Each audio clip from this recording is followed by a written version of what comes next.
ایک ماں، ایک باپ اپنے بچے اور بچی سے کتنی آرزویں اور امیدیں لگائے رکھتا ہے۔ ایک باپ چاہتا ہے کہ میرا بچہ اسکول پڑھے، میرا بچہ کالج پڑھے، میرا بچہ اچھے پرسنٹیج لے کر کے آئے، ہماری غریبی کو دور کرے، علم کے زیور سے آراستہ ہو، اور جب اس کا بہترین رزلٹ آئے تو ہم سماج کے اندر سر اونچا کر کے چل سکیں۔ لیکن ہم دیکھتے ہیں بہت کم خوش نصیب ایسے ماں باپ ملیں گے جن کے بچے اچھے پرسنٹیج لے کر کے آ کر اپنے ماں اور اپنے باپ کو سکون کی دولت سے مالا مال کرتے ہوں گے، ورنہ میکسیمم بچے آج کالج میں جانے کے بعد اپنی جوانی کو لٹا بیٹھتے ہیں اور تباہ و برباد کر بیٹھتے ہیں۔ یہی حال بچیوں کا ہوتا ہے، الا ماشاءاللہ۔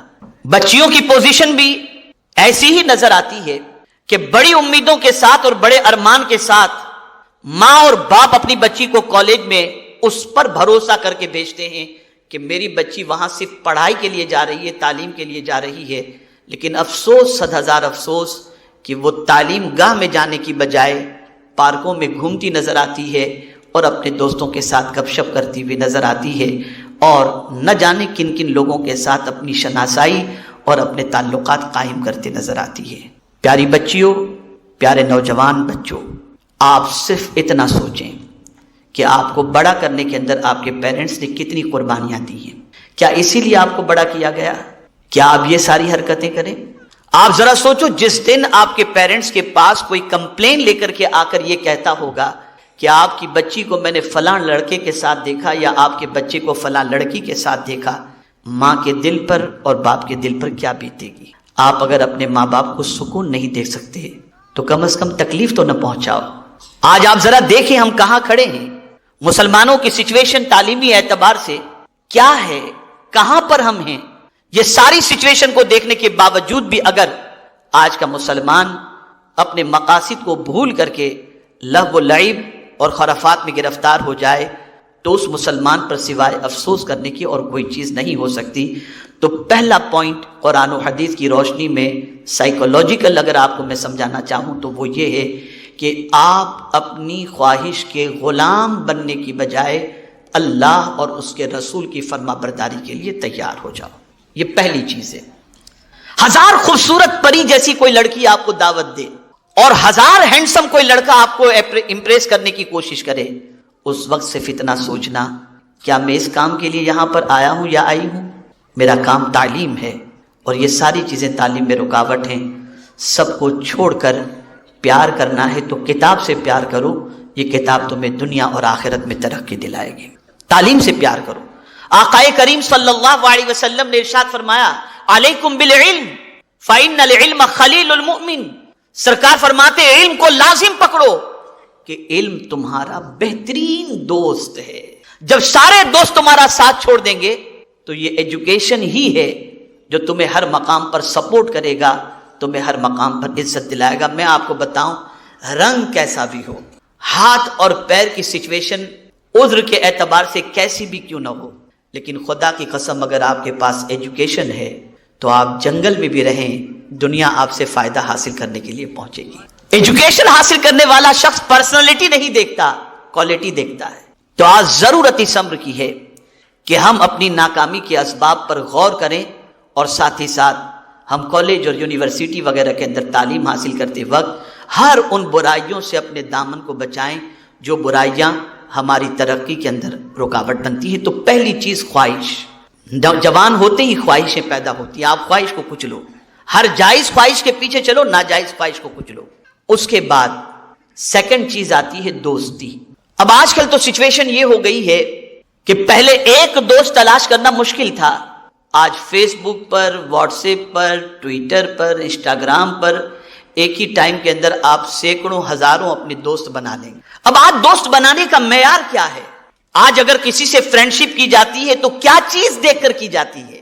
ہم یہ دیکھ کر فرینڈشپ کرتے ہیں کہ اس کے پاس مال کتنا ہے، ہم یہ دیکھ کر فرینڈشپ کرتے ہیں کہ اس کے ریسورسز کتنے ہیں، ہم یہ دیکھ کر فرینڈشپ کرتے ہیں کہ اس کی پہچان کہاں تک ہے، ہم یہ دیکھ کر کے فرینڈشپ کرتے ہیں کہ اس کی پرسنالٹی کیسی ہے، ہم یہ دیکھ کر فرینڈشپ کرتے ہیں کہ یہ کہاں کہاں ہمیں گھمانے کے لیے لے کر کے جائے گا اور تفریح کرائے گا۔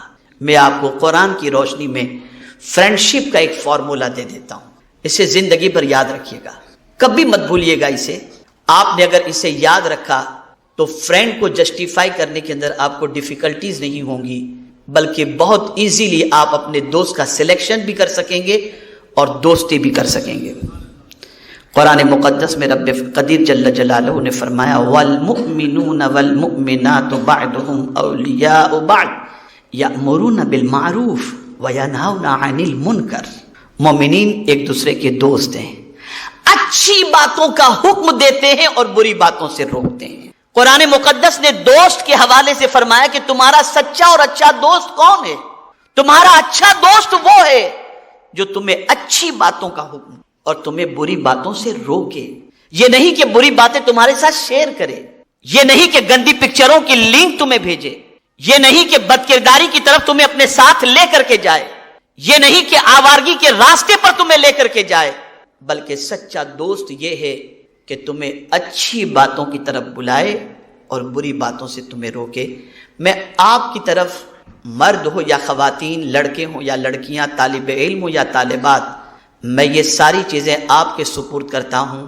آپ اپنی کالج کے اندر، اپنی یونیورسٹی کے اندر، اپنی ہائی اسکول کے اندر، جونیئر کالج کے اندر اور عام زندگی کے اندر تلاش کیجئے کہ ایسے آپ کی کتنے دوست ہیں اور کتنی سہیلیاں ہیں جو آپ کو اچھی باتوں کا حکم دیتے ہیں اور بری باتوں سے روکتے ہیں. تو میں یقین کے ساتھ کہوں گا کہ تلاش کرنے پر بھی آپ کو شاید ہی کوئی ایسا دوست ملے جو اچھی بات کی طرف آپ کو لے جاتا ہو اور بری بات سے روکتا ہو. نتیجہ کیا ہوتا ہے؟ ایک اچھا شخص، ایک بریلینٹ، ایک ٹیلنٹ، ایک باصلاحیت شخص غلط دوستوں کی وجہ سے اپنی دنیا اور آخرت تباہ کر بیٹھتا ہے. اگر کوئی یہ سوچے کہ میں تو صحیح ہوں چاہے دوست کیسا بھی ہو، تو نہیں. دوست کی عادتیں رنگ لاتی ہیں اور دوست کی عادتوں کا اثر انسانی زندگی پر ہوتا ہے. آج آپ دیکھیں، ایک مفکر کا قول ہے، مجھے کسی کے بارے میں جاننا ہو تو اگر میں اس سے نہ بھی ملوں تب بھی میں اس کے بارے میں جان سکتا ہوں. بس مجھے ایک بات بتا دی جائے اور وہ یہ ہے کہ اس شخص کی دوستی کن لوگوں کے ساتھ ہے، میں اس کے دوستوں سے اس شخص کا اندازہ لگا لوں گا. انسان اپنے دوست سے پہچانا جاتا ہے. آج دوستی کا معیار کیا ہو گیا؟ آج آپ دیکھیں دنیا کے مختلف ممالک کے اندر اور دنیا کی ترقی یافتہ قوموں کے اندر اور دنیا کے ترقی یافتہ اور کامیاب انسانوں کی زندگی کے اندر اگر آپ دیکھیں گے تو ان کی دوستی ایسے لوگوں کے ساتھ آپ کو نظر آئے گی جو ان کے دوست اچھی چیزوں کے اندر ان کی رہنمائی کرتے تھے اور ہر بری باتوں سے انہیں روکا کرتے تھے. دوستوں کے درمیان تعلیمی کمپٹیشن ہوتا ہے. دوستوں کی سچویشن یہ ہوتی ہے کہ اچھا دوست جو ہوتا ہے وہ اپنے دوست کو اچھی باتوں کا حکم دیتا ہے اور بری باتوں سے روکتا ہے. آج آپ دیکھیں مووی کے حوالے سے، آرٹسٹ کے حوالے سے، گناہ کے حوالے سے، برائیوں کے حوالے سے، بدکرداری کے حوالے سے آج دوستی کی جاتی ہے. نتیجتاً آج کا مسلم نوجوان خاص طور پر غلط دوستوں کی سنگت کی وجہ سے تباہ اور برباد ہوتا ہوا دکھائی دیتا ہے. میرے پیارے آقا صلی اللہ تعالی علیہ وسلم کے پیارے دیوانوں، اب غلط دوستی ہوتی کیوں ہے اور اچھی دوستی کی طرف توجہ کیوں نہیں ہوتی؟ تو اس کی سب سے پہلی وجہ ہے مقصد فراموشی. جب کسی انسان کے سامنے کوئی اپنا ایم نہ ہو، ٹارگٹ نہ ہو، تو پھر وہ ہر کسی سے دوستی کر لیتا ہے. لیکن اگر اس کے سامنے ٹارگٹ ہے، اس کا مقصد ہے، اس کا ایم ہے، تو اس ٹارگٹ کو اچیو کرنے کے لیے وہ پھر ایسے لوگوں کی تلاش کرے گا جو لوگ اس کے ٹارگٹ کو اچیو کرنے کے سلسلے میں اس کا سپورٹ کریں اور اس کے کام کے. آج میں آپ سے پوچھنا چاہتا ہوں، آج کے نوجوانوں سے پوچھا جائے تمہارا ٹارگٹ کیا ہے؟ نہیں معلوم. ایم کیا ہے؟ نہیں معلوم. بہت سارے لوگ یہ کہتے ہیں کہ تعلیم سے کیا فائدہ، بے روزگاری تو بڑھ رہی ہے، تعلیم حاصل کرنے کے باوجود بھی آج جاب نہیں ہے. تو میں آپ کو صرف دو باتیں عرض کروں گا اور وہ یہ ہے، یا تو فیل ہو جاؤ یا اعلیٰ نمبروں سے پاس ہو، بیچ میں نہ رہو. آپ 35% لے کر کے آئیں گے تو آپ کو کہاں سے جاب ملے گی؟ لیکن اگر کسی کے پاس کوئی میرٹ لسٹ کے اندر ہے، کسی کی پوزیشن یہ ہے کہ اعلیٰ نمبرات سے پاس ہے، تو جاب اس کا انتظار کرتی ہے، اسے جاب کا انتظار کرنے کی ضرورت نہیں پڑتی. آج جاب کے لیے جو پریشان ہے، میکسیمم ایسے لوگ آپ کو ملیں گے جن کی پوزیشن یہ ہوگی کہ بہت زیادہ باصلاحیت وہ نہیں ہوں گے. اسی کے ساتھ مقصد فراموشی اگر ہو تو انسان اپنے ٹائم کی قدر نہیں کرتا، ٹائم کو ضائع کرتا ہے۔ آج اگر ہم مسلم محلوں کا دورہ کریں، مسلم محلوں کی وزٹ کریں اور مسلم محلوں میں جا کر کے رات کو 2 بجے دیکھیں تو ہماری قوم کا نوجوان ٹائم پاس کرتا ہے۔ اس سے پوچھا جائے کیا کر رہے ہو تو وہ کہے گا میں ٹائم پاس کر رہا ہوں۔ کالج اور یونیورسٹی میں پڑھنے والے بہت سارے بچے بھی پارک کے اندر، گارڈن کے اندر جا کر کے ٹائم پاس کرتے ہیں۔ یاد رکھیں، کامیاب بندہ بننے کے لیے آپ کو ٹائم پاس نہیں کرنا، ٹائم کو یوٹیلائز کرنا ہے، ٹائم کو یوز کرنا ہے۔ ٹائم ایسا ہے کہ جس طریقے سے آپ اپنی دولت کو ضائع نہیں کر سکتے، ایسے ہی اپنے ٹائم کو ضائع نہ کریں۔ اسلام نے ٹائم کو بڑی اہمیت دی ہے اور اسلام کی ساری عبادتوں کا تعلق ٹائم ہی سے ہے، لیکن افسوس کہ اس اسلام کا ماننے والا مسلمان آج اپنے ٹائم کو ضائع کرتا ہے اور ٹائم کو یوٹیلائز نہیں کرتا۔ قرآن کہتا ہے ان الصلاۃ کانت علی المؤمنین کتابا موقوتا، بے شک نماز ٹائم کے ساتھ فرض کی گئی۔ آپ ذرا سوچیں، اگر صبح 6:22 پر سورج طلوع ہوتا ہے اور آپ کی آنکھ 6:25 پر کھلی تو آپ کی فجر کی نماز قضا ہو گئی۔ اب آپ نماز پڑھیں گے تو یہ نماز ادا نہیں، یہ نماز قضا ہوگی۔ اسی طریقے سے عصر کا معاملہ، اسی طریقے سے حج کا معاملہ، اسی طریقے سے زکوٰۃ کا معاملہ، اسی طریقے سے روزے کا معاملہ، سب کے اندر ٹائم کے حوالے سے آپ کو کانسیپٹ ملے گا۔ افسوس، جس مذہب کی ساری عبادتیں ٹائم سے ریلیٹڈ ہیں اور ٹائم سے مقید ہیں، اسی مذہب کا ماننے والا مسلمان آج اپنے ٹائم کو ضائع کرتا ہو تو یہ کتنے افسوس کی بات ہوگی۔ حضرت عبداللہ ابن مسور ہاشمی رضی اللہ تعالیٰ عنہ سے روایت ہے کہ رسول کریم صلی اللہ علیہ وسلم نے ارشاد فرمایا، دیکھیے یاد رکھیے، جب کبھی حضور کا کوئی فرمان سنایا جائے تو کان لگا کر الرٹ ہو کر کے ایک دم بالکل کہ حضور فرما رہے ہیں۔ قرآن نے اس کے بارے میں کہا یا ایھا الذین آمنوا لا تقولوا راعنا وقولوا انظرنا واسمعوا، غور سے سنو جب حضور کی بات تمہیں کچھ سنائی جائے تو ادھر ادھر توجہ نہ رکھو، اپنی باتوں میں نہ لگ جاؤ، اس لیے کہ یہ وہ رسول کی بات ہے جس کی بات خدا بھی سنتا ہے۔ اس لیے جب حضور کی بات سنائی جائے تو غور سے سنو، اور حضور جب فرمائے تو اس پر دماغ بھی لگاؤ اور حضور کے فرمان پر یقین بھی رکھو۔ تو اب دیکھیے حضور صلی اللہ علیہ وسلم کیا فرماتے ہیں۔ حضرت عبداللہ رضی اللہ تعالیٰ عنہ سے روایت ہے کہ رسول کریم صلی اللہ علیہ وسلم نے ارشاد فرمایا اس بندے پر انتہائی تعجب ہے، یعنی سرکار صلی اللہ علیہ وسلم حیرت کا اظہار فرماتے ہیں، اس بندے پر بہت تعجب ہے۔ کس بندے پر؟ اب سنیے، جو آخرت کے گھر کی تصدیق کرتا ہے، یعنی وہ جانتا ہے کہ مرنے کے بعد مجھے خدا کی بارگاہ میں حاضر ہونا ہے اور صحیح گھر تو آخرت ہی کا گھر ہے، اس کا یقین بھی رکھتا ہے، مرنے پر بھی یقین، مرنے کے بعد اٹھائے جانے پر بھی یقین، جنت پر بھی یقین، آخرت پر بھی یقین۔ اب حضور کیا فرماتے؟ اس بندے پر انتہائی تعجب ہے جو آخرت کے گھر کی تصدیق کرتا ہے لیکن وہ دھوکے والے گھر کے لیے کوشش کرتا ہے۔ یعنی یہ دنیا جو دھوکے کی جگہ ہے، وہ جانتا ہے کہ آخرت اس کا گھر ہے لیکن اس کے لیے کوشش نہیں کرتا، یہ فنا ہونے والی دنیا کے لیے کوشش کرتا ہے، وہاں کے لیے کچھ نہیں کرتا اور تصدیق کرتا ہے آخرت کا گھر بالکل صحیح ہے۔ مجھے یہاں پر ایک بزرگ کا واقعہ یاد آ رہا ہے۔ ایک صاحب نے بڑا خوبصورت بنگلو بنایا، بڑے اچھے کارپیٹ لگائے، بڑا اچھا ڈیکوریشن کیا، بڑا اچھا فرنیچر لگایا، سب کچھ کیا۔ تو عمومی طور پر ہوتا ہے کہ آدمی جب اچھا کوئی گھر مکان وغیرہ بنا لے تو اللہ والوں کو بلاتا ہے کہ حضور آپ آ کر دعا کر دیں۔ تو کافی لوگ آئے، آ کر کے سب دیکھیے، تعریف کیا، کلر کی میچنگ کتنی اچھی ہے، فرنیچر کتنا لاجواب ہے، کپبرڈ کتنا اچھا ہے اور کارٹن کتنا اچھا ہے، یہ وہ سب کچھ کیا۔ اللہ والے کو جب بلایا وہ تشریف لائے، بس یوں دیکھا انہوں اور مسکرائے، اور مسکرا کر صرف اتنا فرمایا جو اس گھر میں رہے گا وہ مر جائے گا، جو اس گھر میں رہے گا وہ مر جائے گا۔ اب جس کا گھر تھا اس نے سنا تو اسے ٹینشن نہیں ہوا، پڑھا لکھا تھا، بیپاری تھا، تو کہتا ہے حضور اگر میرے گھر میں رہنے والا مر جائے گا تو فلیٹ میں رہنے والا بھی مرنے والا ہے، جھوپڑے میں رہنے والا بھی مرنے والا ہے، کوئی آب حیات پی کر تو نہیں آیا؟ کوئی ایسا بھی گھر ہے جہاں آدمی مرے نہیں؟ بھائی جھوپڑے میں جو رہتا ہے کیا وہ نہیں مرے گا؟ وہ وہاں بھی مرے گا۔ فلیٹ میں رہنے والا نہیں مرے گا، وہاں بھی مرے گا۔ تو حضور آپ جو کہہ رہے ہیں کہ جو اس گھر میں رہے گا مرے گا، تو کیا کوئی گھر ایسا بھی ہے جہاں کوئی نہ مرے؟ کہا بیٹا میں یہی تو چاہتا تھا کہ تو سوال مجھ سے پوچھ تاکہ اس گھر کا پتہ بتاؤں۔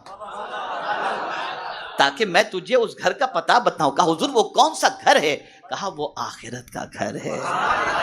وَأَنَّ الدَّارَ الْآخِرَةَ لَهِيَ الْحَيَوَانُ، آخرت کا گھر وہ گھر ہے جہاں موت ہے ہی نہیں، زندگی ہی زندگی ہے، زندگی ہی زندگی. اب میں آپ سے پوچھنا چاہتا ہوں، ٹیمپرری لائف کو انجوائے کرنے کے لیے، اور وہ بھی کتنا انجوائے کر سکیں گے یہ بھی. بہت سارے تو ایسے ہوتے ہیں جو گھر بناتے قدم رکھنے سے پہلے دنیا سے چلے جاتے ہیں، نہیں معلوم. تو اے رسول اعظم صلی اللہ تعالی علیہ وسلم کے دیوانوں، حضور صلی اللہ علیہ وسلم کا فرمانا یہ کہ بے وقوف نہ بنو. اللہ نے دماغ دیا ہے، تھوڑا سا استعمال کرو. پرماننٹ گھر تمہارا جہاں ہے وہاں کی تیاری کرو، جہاں مستقل رہنا ہے وہاں کے بارے میں غور کرو. تمہاری ساری تگو دو صبح سے لے کر رات اور رات سے لے کر صبح تک اسی دنیا کے لیے ہو رہی ہے. آخرت کے لیے بھی تو کچھ کرو، آخرت کے لیے بھی تو کچھ کرو. اور یہاں ایک بڑی پیاری بات میں آپ کی سماعتوں کے حوالے کروں. ہم کبھی کبھی دنیا میں بھی کچھ کرتے ہیں نا اچھا کام، تو اس کا ریزلٹ بھی دنیا ہی میں چاہتے ہیں. یہ بے وقوفی ہماری. اب اس کو ایگزامپل کے ذریعے سمجھاؤں کہ یار چلو اللہ کے نام پہ 1 دے دو 10 مل جائے گا. ہم دنیا میں ہی چاہتے ہیں. میں تو بہت سارے ایسے لوگوں کو بھی جانتا ہوں جو کہتے ہیں کہ یار 5 دن کی تکلیف سے گناہ معاف ہوتے ہیں اور مال میں برکت ہوتی ہو، تو 5 دن میدان عرفات اور مینا کی تکلیف برداشت کر لینا چاہیے، مال بھی ملے گا اور گناہ بھی معاف ہو جائیں گے. اس لیے کہ حضور نے فرمایا حج کرو اور مالدار ہو جاؤ. وہاں بھی دنیا، یعنی حج کر کے بھی دنیا، نماز پڑھ کر کے بھی دنیا، زکوٰۃ و صدقات کے عوض میں بھی دنیا، نیکی کا بدلہ دنیا ہی میں چاہتے ہیں. لیکن اللہ والوں کی سوچ بڑی عجیب ہوتی، بڑی عجیب ہوتی. ایک اللہ والے ولی کامل امتحان میں گرفتار ہوئے، سخت تکلیف آئی ہو، اتنی تکلیف کہ جو برداشت کے باہر تھی. اور آتی ہے تکلیف، جتنا ایمان مضبوط ہوگا تکلیفیں اتنی زیادہ آئیں گی. یہ علامت ہے. خود حضور صلی اللہ علیہ وسلم نے ارشاد فرمایا کہ سب سے زیادہ دین کے راستے میں میں ستایا گیا، اور جو بھی اس راستے پر چلے گا وہ ستایا جائے. تو اس راستے میں تو امتحان ہوا، اور سخت امتحان، اتنا امتحان کہ وہ اللہ کے ولی ایک دم پریشان ہو. تو اب انہوں نے کیا کیا، بہت غور سے سنیے گا، سمجھنے والی بات ہے. انہوں نے اللہ کی بارگاہ میں دعا کی، اے میرے کریم، میری نیکیوں میں سے تجھے اگر کوئی نیکی پسند آ گئی ہو تو اس نیکی کے صدقے میں میری تکلیف کو دور فرما دے. اب آپ مجھے بتائیے کوئی غلط دعا ہے؟ جواب دیجئے نا، میں تھوڑا سمجھانا چاہتا ہوں. کوئی غلط دعا ہے؟ دعا کی انہوں نے، کچھ دیر کے بعد ان کی تکلیف دور ہو گئی، ایک دم ریلیکس. سب لوگوں نے ان کو مبارکباد پیش کی، حضور اللہ کا شکر ہے، پریشانی دور ہو گئی، اللہ نے آپ کی دعا قبول کر لی. لیکن وہ رونے لگے.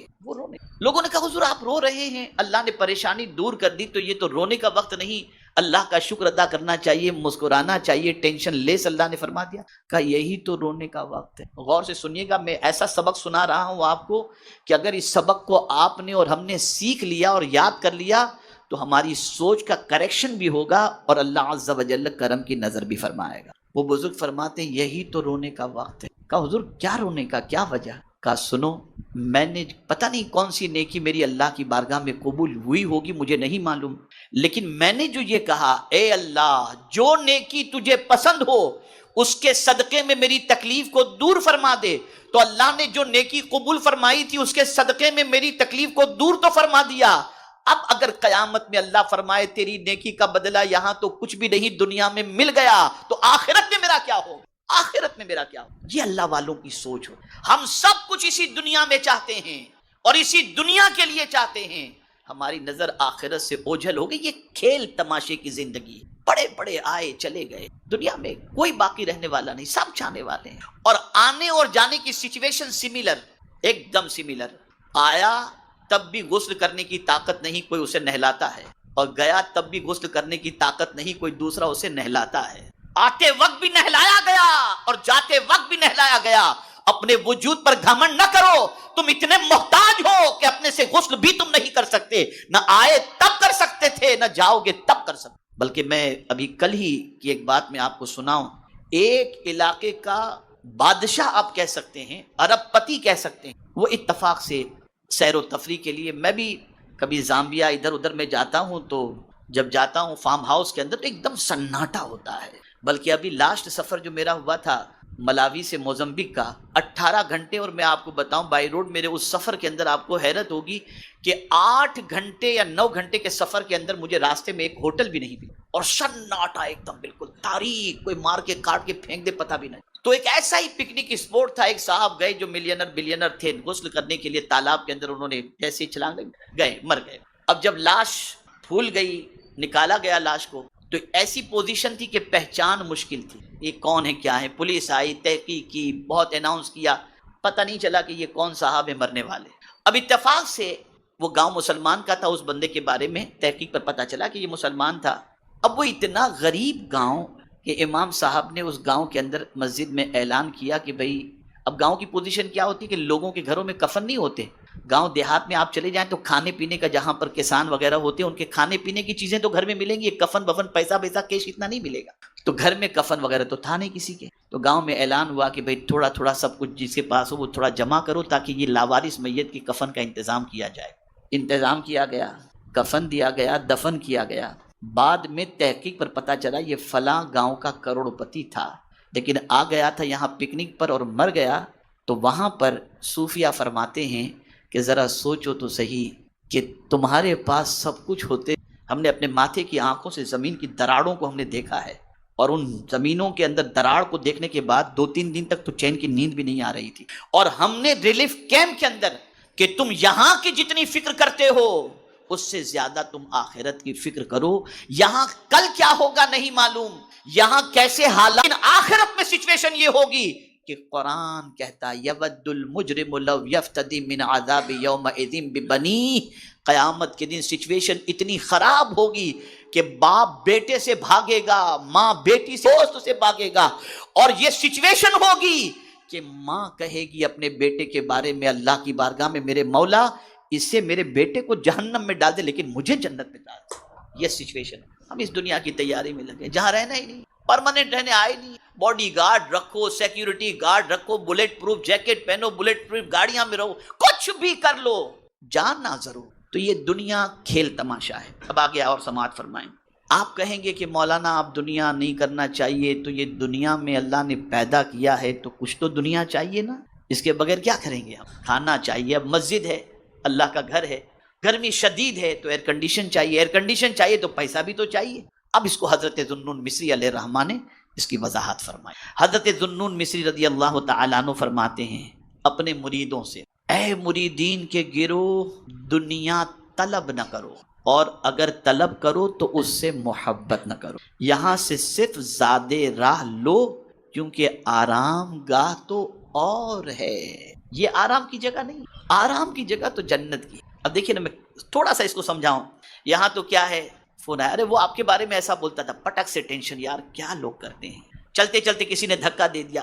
اس دنیا کے اندر آپ روز صبح و شام بہت ساری ایسی باتیں سنتے رہو گے جس کی وجہ سے آپ کا دماغ خراب ہوگا، آپ کو ٹینشن ہوگا، آپ کو ریلیکس نہیں ملے گا، آپ کی نیند اڑ جائے گی، آپ کی طبیعت خراب ہو جائے گی، کبھی کوئی صدمے کی خبر سن کر ہارٹ بیٹھ جائے گا، یہ سارے پرابلم ہوں گے۔